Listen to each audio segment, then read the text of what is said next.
Shalom and welcome to another in our series of podcasts from Temple Beth Am, a dynamic center for conservative Judaism in Los Angeles. This is a recording of Rabbi Adam Kligfeld's weekly Rashi study class. Hope you're all well. Let's jump into it. If my notes are correct, we spent a lot of time on a verse last week, but never touched the Rashi, and that is chapter 4 of the book of Shemot, verse 18. One second, someone's coming in. So the first verse of the sixth aliyah of Parshat Shemot, we're moving right along. And the annual notice to this class that pretty soon we're going to be at the Parsha in the weekly reading that we've been studying. And that's always so wonderful when you've been immersing in text and ideas for probably a year, if not more, in this Parsha. And then we get to actually linger in it in shul. Yes, Rick. Thanks for mentioning that it's coming up, because I'm reading Torah on the 25th, and it's the first verse of the first aliyah.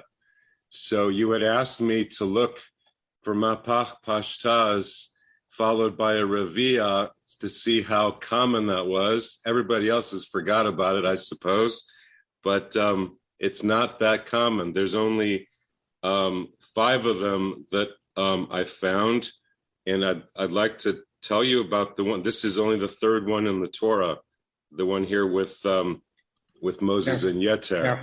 In the entire Torah, there are 5 instances of Mapach Pashta into Revi'i. Yeah, well, one of them is questionable, the first one. So I just wanted to enlighten the class about it if you want. Yeah, sure. It won't take very long, but you asked me to look.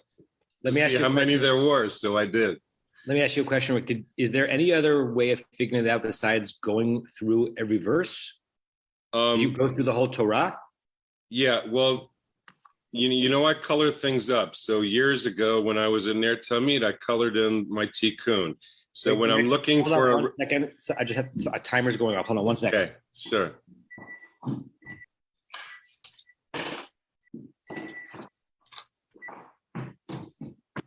Sorry about that. Okay, yes, go ahead. Well, I colored in the tikkun. So if I'm looking for a Revia, all I have to do is look for the pink. And I'm just skimming down the page to see if there's a Mapach Pashta in front of it that doesn't have its resolution, doesn't have its Zakev Katon. So I found 3 of them right away. That still means going through the entire Torah verse by verse. You're skimming it while I'm watching football. It's okay. It's really okay. Lovely. Well, let's do this. Let me read the verse again so we can get into what the verse meant. Okay. And then I'm happy to pull up on sharing the screen verse by verse on Safari so we can look at it as a quick. Well, I was trying to link it together to the story. A couple of them link, but you have to use your imagination. I don't mind using imagination. Let's spend a few minutes on this, and then we'll get to the Rashi on the verse. The verse, Vayelech Moshe. Moshe went. Vayashov el Yeter Chodno. He went to Yeter, Yitro, his father-in-law. Vayomer lo Elchana. He said to him, and these are the 3 words that we're focusing on. Let I go. Let me go. Va'ashuva elachai. I'll return to my brothers. Asher b'Mitzrayim, who are in Egypt. Ve'ereh. I will see. Ha'odam chaim, if they are still alive. Vayomer Yitro. Yitro, now it's Yitro, not Yeter, said to him, LeMoshe, Lech LeShalom, go in peace. So the 3-word phrase, and again, if you're not laners, you'd expect the Vayomer Lo to either be involved with a da-da-da-da-da-da-da-da, or at least the second part of it, da-da-da-da, but instead it's Vayomer Lo Elchana. And if you're a Torah reader or a Torah goer, there's something about that musical combination that it doesn't sound bad, it just sounds not what your ears are expecting. Okay, so sure, I'll be your screen share. Give me the first one. That's terrific. 111, Breshit 111. Breshit 111. Let me pull it up. So again, I was looking for the Revias, and then what comes before it. Now this one is weird, and maybe it's the root of the whole thing, but sometimes you have the Zakev Katon on, the word is Deshe. Tadshe, Haaretz, Oh, Deshe. I know this one, yes. Yeah, Yeah. So in some books, in the Eitz Chaim, in my Silverman that I use for my Rashi, it has the Zakef Katon on Deshe, but in my Tikkun from years and years ago, in the Hertz Chumash, which was before the Eitz Chaim, in the Reform, the Torah Modern Commentary, they have a Revia on Deshe, and I think I've alternated over the years as to how to sing it, and nobody notices. Just to pause, Rick, yeah. to demystify this a little bit, I'm placing my cursor over the words Tadsheh Haaretz. This is the note. It's like a miniature diamond called a Revia, and what you might have expected was this note, the word over limino, which is actually two smaller dots, and you can imagine how easily over centuries of this being recorded, that had it been this, it could have been moved to this, or had it been this, it could have been moved to this. If we apply the idea of legio difficultare, that if you have two potential readings of a text, your instinct would be to say that the one that makes most sense, is most common, is right. It's actually this concept says the opposite. It's much more likely that something was switched to the regular one, from the irregular one to the regular one, than the reverse, which would say that it's more likely that what is correct here, or at least original, is the Revi'i. Okay, next one. In 9:12 of Breshit. Yeah. Okay. Where God is talking to Noah about this is the sign, Zot o Tabrit, and then Asher Ani Notein doesn't follow the pattern. So I thought the sign of the breed here could link to the story after Moses and Jethro with the sign of the breed on Moses' son, but that's a stretch. Okay, this one's a little bit different because instead of it having mapach, pashta, merbi'i, you have the expected munach after the pashta, although this munach under the word ani is a note that sounds different based on what comes after it. So you could actually ask the question, there would be a real question as a Torah reader, do I read this as a munach that normally follows a pashta, zot otabrit asher ani, and then notein? Or do you read it as the munach before a revi, which is munach asher ani notein? Yeah. I think everyone else is bored, but Rick and I are having a great time. Let's continue this quicker. Go ahead. I'm in my element, as it were. The third one is the one that we had in Exodus. Okay. The fourth one is also in Exodus. It's in Titzavet. It's 29:22. And I tried to make sense of this one, and I just didn't get anything, except maybe Moses and Aaron were so close, they were like two kidneys. But verse 22, you got it there? Good. Yes. Yeah. So like Terat HaKaved, the extra stuff on the top of the liver, and then goes directly into. Actually, it's also not the same. You have a ligarmei before a munach revi'i. So the one that we have in our verse is just mapach pashta revi'i, and now we've got actually two introductory notes to get us there. Okay. And then the last one, you'll all be happy to hear it, is in Kitis. Wait. Yeah, okay. Kitisa 32. Kitisa. There's none in Vayikra. There's none in Bamidbar. None in Devarim. 32 what? 32:1. Is it not? Or is that a 7? No, there it is. Yeah. Vayomru elav, and then kum aselanu Elohim. So again, it's dealing with, well, no, it's not Moses at all. He's up on the mountain, but that's the fifth one. Got it. So in fact, there's only one other time in the Torah, the first one, Tetzeh Haaretz Deshet, with the exact 3-note combination of Mapach, Pashta, Revi'i, and the others are all versions of it. Rick, Kol HaKavod, and I don't even know what to say. Even if we don't have any sermonica that comes out of that analysis, I feel illuminated. Diane Larry? So I'm wondering if it's not musically just a way to extend a phrase that needs a few more syllables in it, because that's the effect, right? Is to make the phrase musically longer. That this is only a question of, you just got to add something in here to extend it. The answer is a definitive maybe. We have no idea, right? Because every stretch of 4 or 5 words could be sung by definition to a limitless number of combinations of musical notes, right? So if we just look at this one, because it's up, it's a 5-word phrase. Vayomru elav kum aselanu Elohim. The mapach pashta phrase is usually 4 words, but sometimes you can have hyphenated words. You can sing 5 words in 4 notes. And sometimes even in the mapach pashta phrase, you can have 2 munach. So it could have been vayomru elav kum aselanu Elohim. And then asher yechu lifanav. So the fact that they add in this extended Revi'i phrase, it can be sung that way, but it's not that it has to be, or that it needed that truck group in order to get the syllables out. There are many ways it could have been done. Right. I'm thinking actually of the second half of the phrase. If in order to fit the second half of the phrase, you don't want the da da da da da da da da da da da da da has sort of a half ending, right? And so that sets up anticipation of something in the second half, and it's possible that it has to do with the second half rather than the first half. Yeah, I mean, people have done dissertations on the theory of trup, right? My experience of trup is all personal and organic. I've never and anything about the theory of trup is all it's mostly entirely conjecture, because we don't have any record of it in a self-conscious way. There's no early sources that talk about why the trup is there. So one can investigate it, but you're not going to uncover much. Sometimes it's a nice rabbit hole to go down.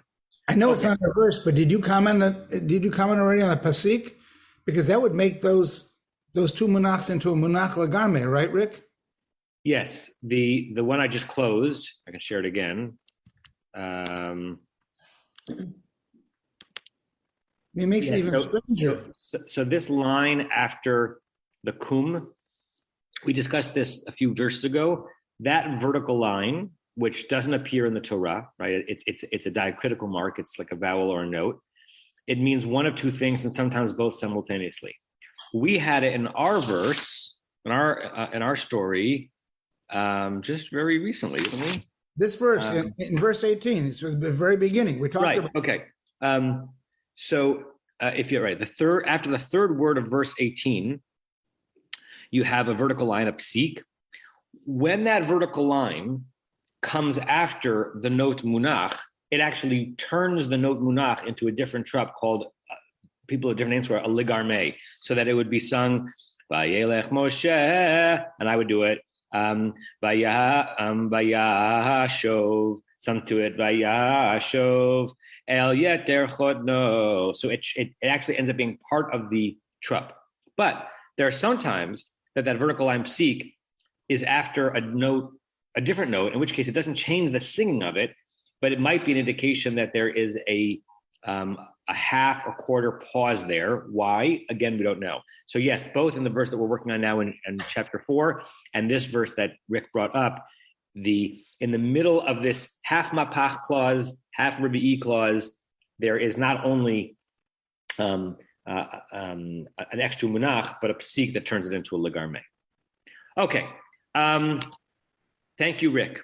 Let's now go to our verse. We spent a lot of time on it last week in terms of why you would add a na, like a please word, when you're asking yourself to do something as opposed to asking someone else to do it. What does it mean to like ask another person for your permission to do something? We talked about the fact that yeter is similar to Jethro, but it's not the same word. And we talked about what it could have meant that Yitro said to Moshe, Lech LaShalom. What did that mean in context? Now let's look at Rashi. Right, Rashi has one thing to say on this verse. So let's see. Tova, do you want to read the Rashi? Sorry, Rashi's not my forte. Oh, okay. Ask someone else. Leonard or Rebecca, do you want to do the Rashi? I see your book. 18. By Yashav El Yeter Chotno, Litol Reshut Sheharei Nishbalo, Shalo Yazuz Mimidyan Ki Im Birshuto. Okay, so pause and do that because that's he says something else, but it's on a different topic. So translate that. Okay, so and he returned to Yeter, his father-in-law, to ask permission because he had sworn to him, and then in parentheses that he would not move from Midian without his permission. Right. So that parentheses suggests that there are manuscripts of the Rashi that don't include that, which means there are some very terse, truncated versions of this Rashi that just says Shaharei Nishbalo, that he made a promise to him. So let's do the Jeopardy version of Rashi. Here's Rashi's answer. What's Rashi's question on the verse? If Rashi were in the class when someone said, hey, Rashi, what question do you have on the verse itself? What's troubling you? What in the verse is thrusting Rashi into this little idea? Why did he go back to Jethro? Okay, and then let's go meta on that. Why is that a good question? Like, yes, why do you go back to Jethro? But what's the implied way of imagining the scene such that becomes a question? Why did he need his permission to leave Egypt? To leave Midian. Okay, but push it further. Okay, so why did he need Jethro's permission? But again, why is that an interesting question for us as we consider really the launching of Moshe's career? Rebecca Menace? I think it's because maybe in the sentences, the earlier sentences, it doesn't say to go back to him. It says to go directly to Egypt. So there's a question, why the detour? Right. And when it says who's the it who's saying that? God. Right. So you can imagine that the question Rashi has to Moshe, if Rashi conjures Moshe, is Moshe, you just spent a chapter in front of the burning bush for God. God says, go to Egypt.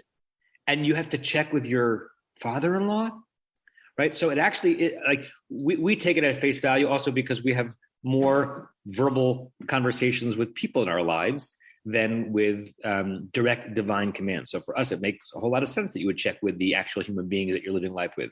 But if you think of it in the biblical context, Moshe has been commanded by God to go to redeem the Israel.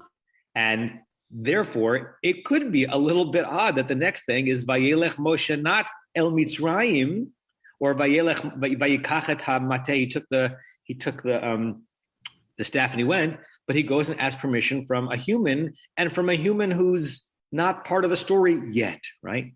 So that's probably what's thrusting Rashi into this, and that his answer is a reasonable answer, which is that Moshe swore to Jethro that he wouldn't leave without permission, and we can go in several different directions from there. And I'll let you all flesh it out. What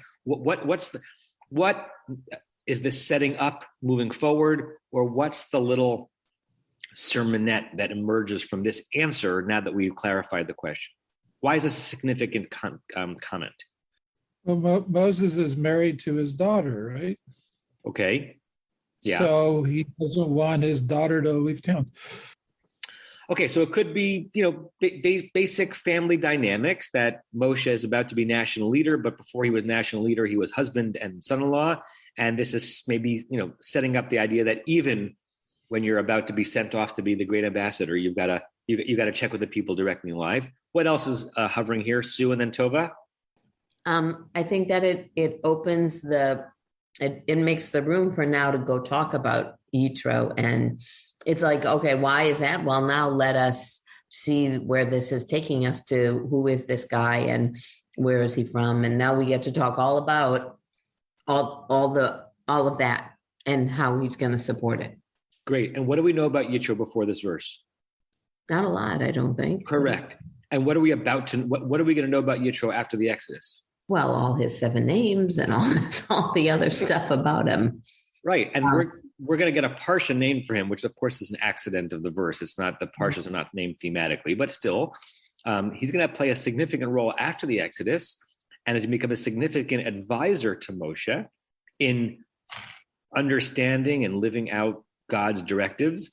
And you can imagine that this little midrash, which appears in the Talmud and other places as well, but in the Talmud Masechet Nedarim, is a way of filling out the character and the relationship between Moshe and Yitro, such that when Yitro plays a large part after the Exodus, there's some pretext there, right?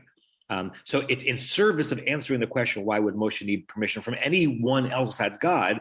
And what it sets up is Yitro is not, there are many minor characters in the Torah that we meet 1.5 times and then do not play a significant role in the extended narrative. And I wonder if this is Rashi's harnessing the Talmud as a way of saying Yitro is going to be different than that. Tova?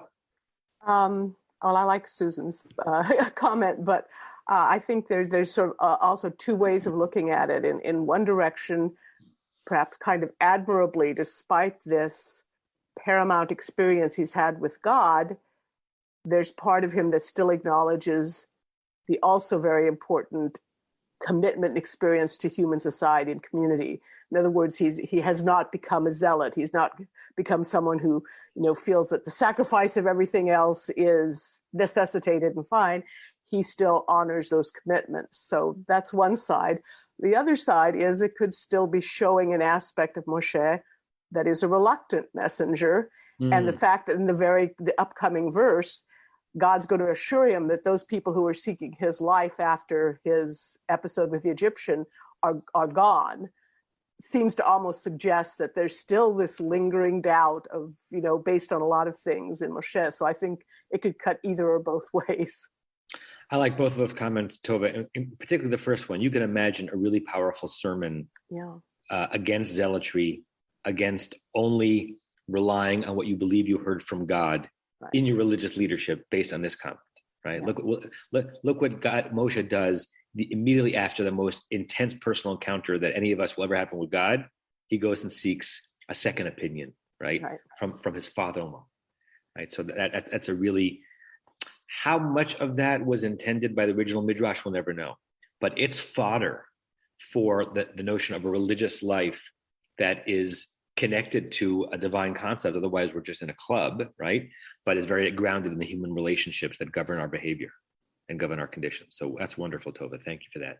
I see Rick, and then I say Elon. I can't believe you just said fodder, dealing with the father-in-law. But hello, Mada. Hello, Fada. Yeah.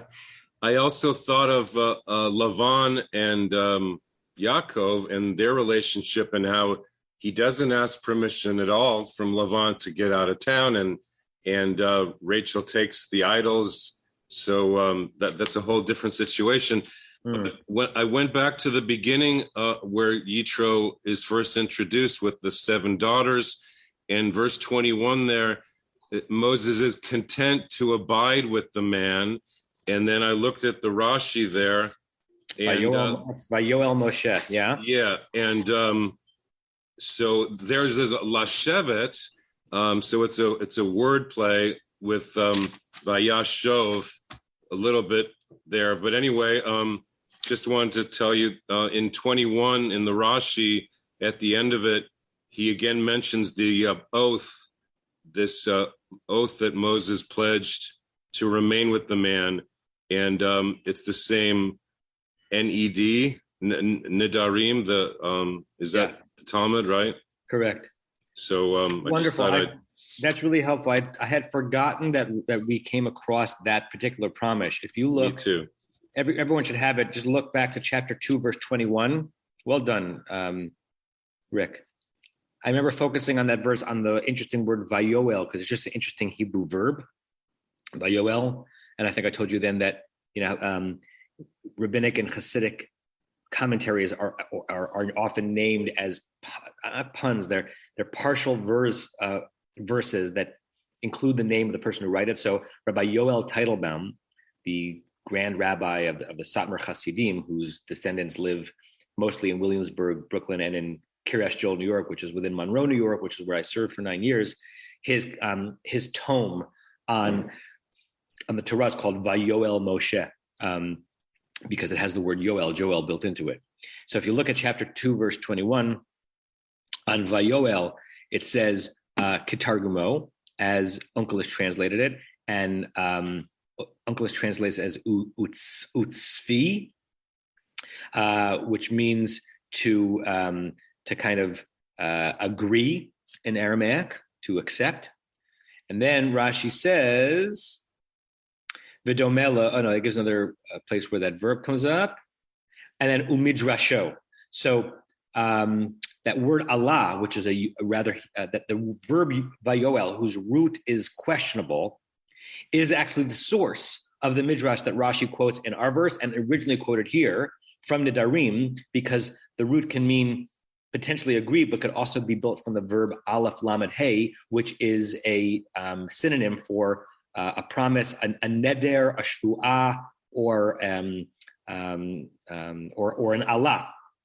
I don't think it's in Kol Nidre. Kol Nidre has several synonyms for oaths. I don't think Allah is one of them. Kol Nidre, the SRA, the Koname, it has all the synonyms except for Allah.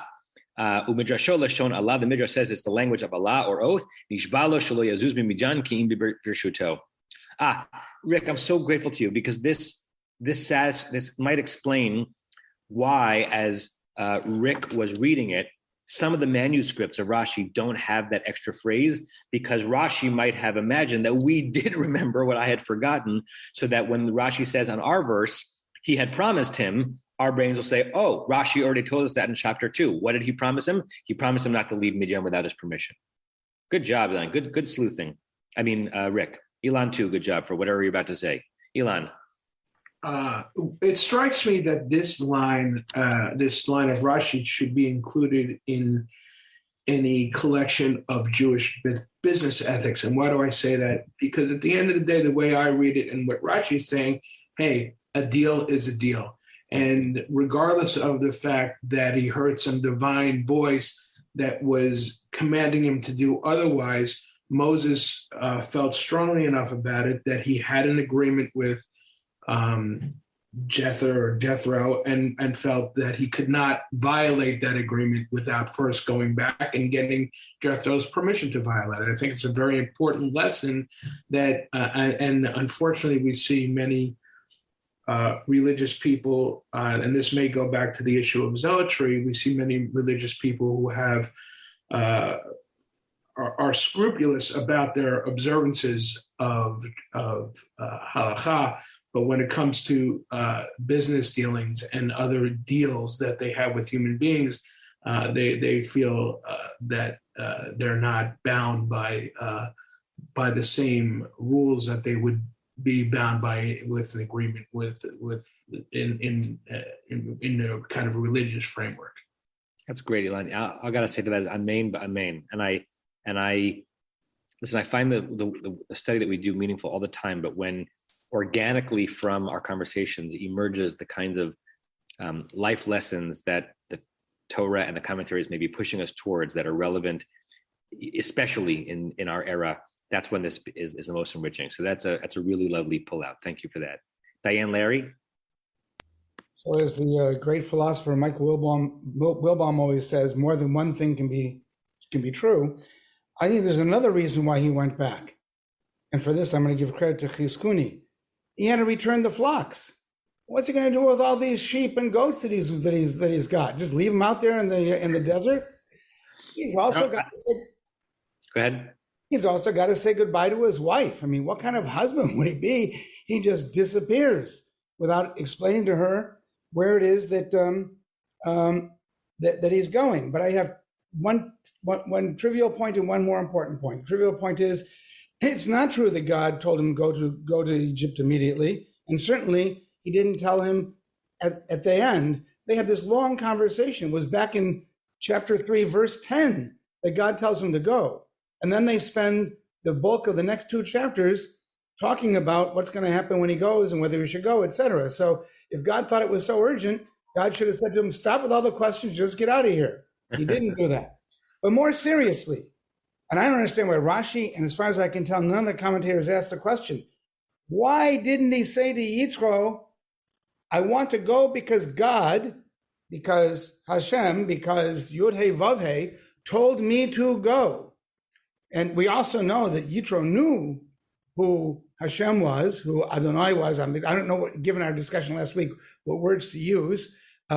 He knew that the Yud He Vav He God had existed, and everyone is talking about how he wanted to get out of this deal. But how do you get out of this deal? Hey, I want to leave? No, you go back and you say, a higher power has intervened, and I'm paying you the respect to explain to you why it is I'm going. It was Hashem who told me, and he doesn't do that. And I'm shocked why he didn't do that, and I want to know why he didn't do that. Yeah, a couple of things. First, I want to show everyone the chizkuni that you referenced, because it's interesting how different it is than Rashi's read on it. Second. So chizkuni is less sermonica and more pragmatics. Vayeshev al yeter chodno min hamidbar, from the wilderness. Hey, reader, remember where he's been. Lahavi lo tzono, to bring back to Yitro his sheep, because it's not even Moshe's sheep; it's Yitro's sheep. Shelo haya yodeh matai yashuv. He didn't know when he would go back. So thanks, Chizkuni, for bringing us from way up there to down here. Your question, Larry, built into your question is midrashic and pshat knowledge about Yitro that we don't yet have, which is fine. Ein mukdan muchar b'Torah, but I want to name that. Our understanding of Yitro as a Midianite priest who knew of Hashem and all the things that God had done for us comes in Parshat Yitro, right? So far, all we know is that Yitro is a shepherd that has daughters. So when we get to Parshat Yitro, we find that the guy Yitro had heard of the great things and was on his way to being a believer. Do we believe that is as a result of Exodus, or is there in some way that hanging out in Midian, Yitro had already heard about the God of the Hebrews? We don't know. I before your question, I would have said the former, not the latter, right? So you can imagine the answer being, well, Yitro's never heard of Yud He Vav He, and that might be a less compelling reason for a father-in-law to let a son-in-law go, not a more compelling reason. But I want to linger for a second. Just give me a few seconds to describe this tangent. It used to be the case. I think it's still a little bit, but they changed it. That when you graduate from rabbinical school at JTS, you have a senior sermon. There's one Shabbat of the year. I think they've now made it a weekday where you are the darshan in the sanctuary, and that's your kind of senior project. And it used to be a very big thing and a stressful thing, but a meaningful thing. The most memorable senior sermon I've ever heard is actually one of the most memorable sermons I've heard in all, right? Of all the sermons I've heard, is given by my dear friend, Rabbi Charlie Savinor, who graduated 4 years from 4 years ahead of me at JTS. So I was a first year, he was a senior. And his senior sermon was Parshat Yitro. And he gave a poignant and emotional sermon, basically calling Moshe to task in Parshat Yitro for coming back from Exodus. And whom does Moshe greet first? Not Zipporah and not his children, but Yitro. And he spoke about what it means to choose public leadership and the pressure to hug first, as it were, to embrace first, to focus on first the people in the system who keep you propped up and who, where the honor comes from, and how easy it is. And he understood this, he wasn't even married yet. He was comparing it to his own father's life, how easy it is to relegate, even though you don't think you are, the people whom you've chosen to live your life with and given birth to second place or third place. It was really beautifully done. And the reason why I highlight it is because we're also seeing here, I guess my friend Charlie could have written the same sermon on this verse. Whom does Moshe not ask permission, from? Zipporah. We're going to see them interact, but he's asking permission from the father-in-law, not from the family unit that he's actually created. So there's actually several swirling authorities in Moshe's life. There's God who told Moshe to go. There's Yisro from whom Moshe gets the permission, the Lech LaShalom, and then there's the family, the one who he's actually leaving behind. So there's a lot swirling here, and we'll probably come back to that when we get to Parshat Yitro, but that's a long time in the way at the pace that we're going. Okay, That's halfway through the Rashi. So, Leonard, will you please unmute and read the next Rashi? Okay. Zayin Shemot Hayudo. Reuel, Yeter, Yitro, Keni, Chovav, Chever, Putiel. Okay, So translate. He had 7 names, the ones I just mentioned. That's 2 more names than me. Good. So what Rashi is doing here is saying, hey, reader, if you're wondering what Yeter is, right? It's just one of 7 names that Yitro has. In my trip, I only brought one of my volumes of Rashi with me. I didn't bring the several that are usually around me when I'm teaching. I don't have the Torah Chaim in front of me. I believe in the Torah Chaim, but someone can tell me if I'm wrong, that there's a footnote on this Rashi that tells us of another Rashi who makes the same comment. And in that Rashi actually includes all the verses where those names of Yitro appear. In our Rashi, it's said more, it's more tersely. And it's interesting also that Yeter is considered a different name than Yitro as opposed to just a different form of the same name. But Rashi wants us to know, if you're confused who this guy was, it's the same as Yitro, same as Chovav, same as Ruel, and people we're going to meet later on in the story. It's Good. apparently the Rashi on 18:1. The Rashi on 18:1. So that should be in the book of Shemot. You all should have it. Let's take a look at it. I think that's Parshat Yitro, right? Yeah. Is that the first verse of Yitro? No. Yeah. Yeah, good. So if you want to, at your own time, unless you want to wait the 11 years until we hit this Parsha, you can look at the second comment of Rashi or the third comment of Rashi in Shemot 18:1, and you'll get all the verses where the different names of Yitro appear. Thank you, Leonard. Okay, good. Any questions on that or comments on the multiple names of Yitro? All right, let's go to verse 19. Tova, are you okay reading the verse? I don't want to put you on the spot, but I want to include you if you want to be included. I can't see you, so I don't know what you're saying. You got to unmute.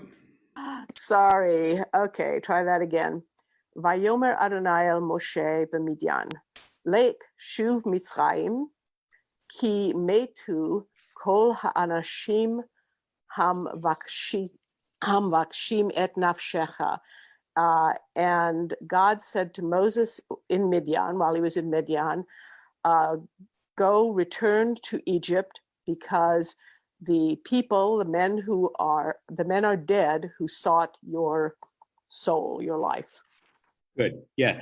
We are inclined in a more modern Hebrew to translate nefesh as soul, like as a synonym to neshama, spirit. In biblical Hebrew, it's almost obvious, maybe not obvious, it's almost certain that nefesh meant actually life and body, like your personhood, as opposed to your more transcendent and spiritual self. So nefesh means life. Good. Interestingly, if you look at Onkelos, Onkelos makes a choice here, which it doesn't change anything, but it just does make us wonder why he chooses this decision. So he says, I'll just do the whole verse. Va'amar Adonai Moshe. That's easy. He said to Moshe, b'Midyan and Midian, Azil Ayin Zali Zayin Lamed in Aramaic is the same as Halach in Hebrew. Azal Tuv is Shuv. You know, in Aramaic there's certain letters that switch. So the shin in Hebrew becomes a taf in Aramaic in some roots. So Tuv is Shuv. The Mitzrayim Are Ki Mitu. That's Metu. Kol Guvraya. All of the gevers, like a gever is a man. Deba'u bet ayin yud in Aramaic is to ask or request, but instead of saying who requested, who sought your life, he turns it into a verb. Who sought lemiktalach, to murder you. Katal kuf tet lamed does not mean your life; it means to murder. It means to kill. So I wonder if Onkelos is saying basically to the verse, you're missing a concept. It's the meaning is clear. You know, it meant who sought your life, meaning who sought your end your life, but I'm going to translate it in such a way that actually produces the verb that seems to be missing from the verse, right? Who sought to do what to your life? To take your life, to murder you. So he takes out the noun nefesh and he puts in the verb to murder. Interesting choice. Okay. Questions on the verse, things that pop out at you just on a first read in language, context, syntax. Diane, Larry? It's out of place. Why didn't God tell him this back when he was talking to him at the burning bush? It seems a strange thing to tell him now once he's already decided to go back. And why would he even think that having told him to go back, God having told Moses to go back, that Moses would be worried about this? If God's going to protect him and help him to do all these miracles, why should he fear these men? And then there's the question, who are these men that he's talking about? Is he talking about the Mitzrayim who were maybe chasing after him because he killed a taskmaster? Or is he talking about the fellow Hebrews? Very good. Yeah. But that second question, whether you peaked or not, is where Rashi is going to go. The first question is wonderful, and it adds body to the first part of today's conversation, which is the order of in chronology and in authority as to whom Moshe is getting from whom Moshe is getting his directives as to when to go and why to go, right? You can imagine this verse, as Larry intimated, being the last verse of the fifth Aliyah, right? Okay, we've had that conversation. Now go already. Now it's first to Yitro, and then God says, remember I said I was going to tell you to go. Now I really mean it. There's some weird stuff there. Diane? So maybe God character sees Moses' return to his home as a delaying tactic, and that's why he's intervening here. And maybe that's emphasized by the Bimidyan, right? That God said to Moshe, who was still in Midian after that burning bush scene, knew. Great. Anyone else? Just stuff on the verse itself. Going once, going twice. Okay, let's get a different reader for I wanted to point out one thing. Sometimes the pace at which we go makes stringing together ideas harder. This is another place where we've got a doubling of the verbs of going and returning, right? So if you go back to verse 18, Vayelech Moshe Vayashov, Moshe went and returned to Yitro, and then he says, El Chana Vashuva, let me go and return. And now in our verse, God's saying, go return. So I'm not sure what to do with it, but it's an interesting combination of verb forms when in most of those settings, we could have done with only one of them. So is this just a biblical colloquialism, right? Like, get up and go, right? There are plenty of places in English where we use two verbs when we're really referring to one action. But there are three examples of that in close succession. Joel, whatever you're going to say, and then you can be the Rashi too. I didn't get my hand up quick enough. I was just wondering if there's a connection between 18 and 19. I mean, Moshe is saying, I want to go see if my brethren are still alive. And then God is saying, everyone who sought your life has died. So are those just two completely unconnected things, or is that the same thing? Is Moshe saying, I want to know whether my brethren, meaning the people I grew up with, i.e. the people who are trying to kill me, are still alive? Or is it really what most people think is the Hebrews, of the Hebrews? I mean, why is he bringing up whether the Hebrews are alive? I mean, there's hundreds of thousands of them. If they'd all died out in the few years that he was at Midian, I think he would have heard about it. So your question is really on verse 18. It's going back and lingering on a phrase which we dealt with a bit 2 weeks ago, but not that much, which is ve'ereh ha'odam cha'im. I will see if they are still alive. You're asking, what's the havamina? What might Moshe have thought just that they're not alive? And then you're also wondering if there's a connection between that and the anashim hamevakshim et nafshecha. What might that connection be? That the Ahai is not his Jewish brethren, it's his Egyptian brethren, the ones he grew up with. Who want him dead. Yeah, exactly. I'm going to go and I'm going to return to my original brothers and see if they're still alive. And if they're not, then it's safer for me to be there, something like that. Correct. Interesting. What do I know? But I don't see that as a likely pshat in verse 18. But we know the relationship between pshat and drash is not determined, right? It doesn't have to be a certain way. So you can make that linkage if that's meaningful, because even in verse 19, as we're about to see, and as Larry hinted at, it's not clear which anashim, which humans, who were requesting your soul, which either means, as Onkelos meant it, who were tried to murder you, or we could say it means something else entirely, right?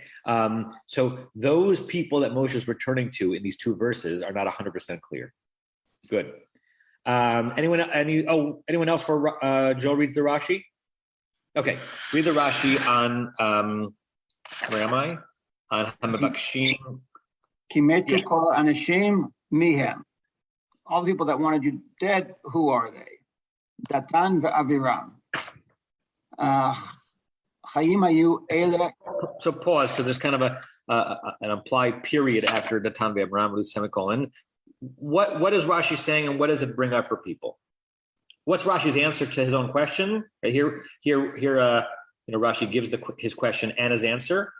What's he saying, and what does that trigger for people? Any memory? Renee? That it was just Datan and Abiram that died. That they were the ones that were after Moses. Right. So, and does that trigger anyone's memory? Have we met that story before, Tova? Well, Datan and Abiram will be two of the leaders of the naysayers in the Exodus. Right. So in these two words or three words that Rashi shared, there's some interesting question marks that have emerged. Number one, how are Datan and Abiram connected to this story, the ones who need or who might be seeking out Moshe's life? And number two, if they are, and God is saying that they're dead, I've read the Torah, and yes, ein mukdam u'muchar b'Torah, there's no chronology in the Torah, but not on this level. If people who have been, there's no resurrection of the dead. If they're alive, if they're dead in this scene, right? Then they're alive. Then how could they be alive in the scene in Korach? Good. So Stevie is helpful here. And let's remind ourselves of what Rashi said back then. Let me pull it up. So in the scene back in chapter 2, where Moshe encounters the scene that basically pushes Moshe to flee. Look at chapter 2, verse 15. Vayetze bayom hashini, he went out on the second day after having smiting the Egyptian. V'hinei shnei anashim ivrim nitzim. Two Hebrew men were quarreling. Vayomer la Rasha. I remember we had lots of conversations about who's the speaker and who's the Rasha here, but the simple pshat is that Moshe said to the main smiter, the instigator, Lama takera echa, why are you beating up on your buddy? And there Rashi says, actually look at the original in Hebrew, Shnei anashim ivrim, who are these two Hebrews? Datan v'Abiram. These are Datan and Abiram, Haim shehotiru min Haman, the same ones who also are going to have unnamed people who took extra manna on the day of, and they're like little zeligs, they're negative zeligs who will appear in the midrashic imagination in several places in the story where you have human people doing something, but they're not named. They're Datan ben Abiram. They're only really named in the Korach story. Isn't it Edward G. Robinson who plays Dothan in the Ten Commandments? So if you want to have a face to the name, where's your Messiah now? You can think of that. Okay, so when Rashi says in our verse, who are these two people? He's answering the question, are we thinking about the Egyptians who sought him dead? And Rashi's answer is no. It's the Hebrews whom you intervened with, who then tattled on you. They're the ones who are no longer alive. Okay, so that's the first resolution, which makes the second question an even better question. Well, we know they're not dead. Okay, how do we know they're not dead? Because this one isn't even midrash. This is pshat. you look ahead, in the beginning of Parshat Korach, Vayikach Korach ben Yitzhar ben Kahat ben Levi. Korach, the son of Yitzhar, Kahat, and Levi, same tribe, by the way, as Moshe, so like a third cousin of Moshe. V'Datan v'Aviram. This is where actually they're introduced as their names. Bnei Eliav, the sons of Eliav, Va'on ben Pelet, Bnei Reuven. The rebellion starts with Korach and these two, and they're named there, and they're alive, and unless it's the exact same names of people who are entirely different people, that's a weird one. So Rashi has to resolve that. Now, I think that what Rashi really wanted, well, I won't say what I think. Let's read the next Rashi. The Rashi is forced by the fact that Rashi is making the decision to say that the two people here are Datam and Abiram. But let's see what he says. Hayim hayu ele shehardu. Hayim hayu, comma. Hayim hayu. This is the ella, like rather. Okay, they were still alive, but ele shehardu minichsehem.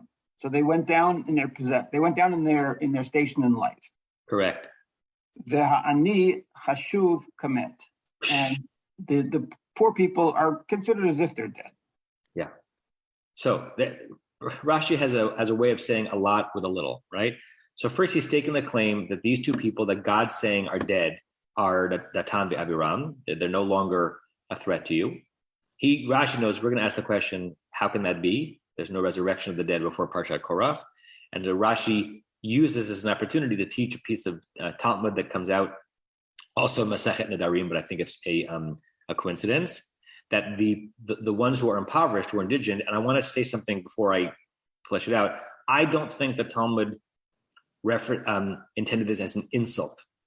If it's an insult to anyone, it's an insult to the society that lets it happen. It's not saying that a poor person, we ought to think of them as dead, but that a poor person, we tend to think of them as dead because we don't, as if they don't exist, right? It's the proverbial or non-proverbial stepping over the indigent person on your way to shul, right? It's, sometimes you don't even know, right? You're walking in our city, our fair city, which has so many problems, and you're not even sure if the indigent person who's sleeping on this park bench is alive or dead. And I suppose guilty as charged. If our consciences were really alert, we wouldn't keep walking. We would stop every single time and interact with that person as if they're as much of a living part of our lives as anyone else, but we don't. And the reason why we don't, and the Talmud knew it, is because there is something that happens. It's not a good thing. That when someone leaves a certain station of life, our interactions with them no longer are the interactions we have with other living humans. And that's a terrible thing. So what's that doing in this verse is, yes, Metu Kol Anashim, those two guys, Datan v'Abiram, who were seeking your death by tattling on the Egyptians to you, they are mate in the way Masechet Nedarim says they're going to be mate. They're no longer living the lives of authority that they once did. They've dropped their station, which means they're no threat to you. And this adds some body to Parshat Korach, because now they have a grievance, right? They once were people of renown. And yeah, they got out of Egypt, but they got out of Egypt having lost their authority, their honor, their wealth. They're nobodies. And nobodies are more likely to wonder why the main leader gets all the spotlight rather than someone else. So there's a lot packed in there. Tova, then Diane, Larry. Part of me really kind of likes this narrative that arguably Rashi's created by first identifying the two combatants as Datan and Abiram and following through.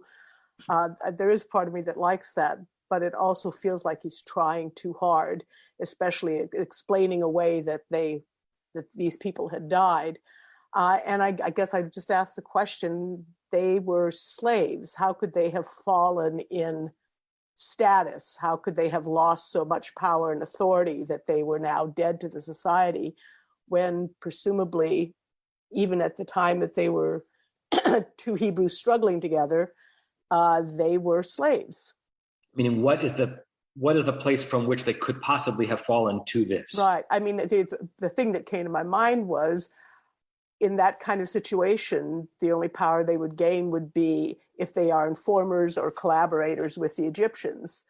And it's hard to see a fall from that position as lowering them in the eyes of Hebrews. Right. And so it's just, like I said, on one hand, I like the narrative, but I also feel like he's trying a little bit too hard, and it's not entirely convincing.